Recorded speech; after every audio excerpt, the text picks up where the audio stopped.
everyone, welcome back to Sunny Live Chain. Thank you so much guys for tuning in. What guys we're talking about Ngizwe and MultiChoice. The former Ukhozi FM presenter Ngizwe went to MultiChoice efuna ingxenye yemali eyenziwe ile nkampani ngetemu eladuma ngaye elithi AZIKHALE nelesetshenziswe iMultiChoice bekhangisa uhlelo iBig Brother Mzansi.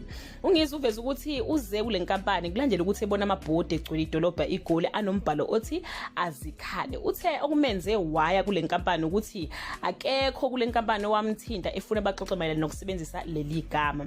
Unfortunately ke guys iMultiChoice ithi akukho mali abazoyinika uNgizwe ngetemu elithi AZIKHALE eliyamene nelithi AZIKHALE. In a statement by MultiChoice to iStories baveza ukuthi leli temu noma leli gama alibhalisiwe njengelika Ngizwe nokuthi lingasetshenziswa kuphela ngabantu abaxhumane naye. Bathi ke abavumelananga naye uma ebatshela ukuthi kwakumele bamazise ngesikhathi befuna ukulisebenzisa.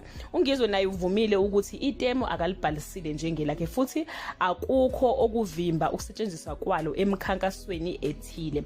So guys, kuningi ukuphikisana ngaleli temu. Igama AZIKHALE or ZIYAKHALA was long existing even before uNgizwe elidumisa during the unrest. If nje uwumZulu uyazi ukuthi makuthiwa ZIYAKHALA noma AZIKHALE kusuke kusho ukuthini. So I don't think it would be possible for him to register it as his own, but ke we will see. Angazi ke uthini ukuphawula kwakho ngale ndaba. Ucabanga ukuthi iMultiChoice iyamrobha imali yakhe uNgizwe kufanele bamkhokhele okuthile ngokuthi basebenzise noma Ngizwe nje uzithathela ama chance? Leave your comment below and share your opinion.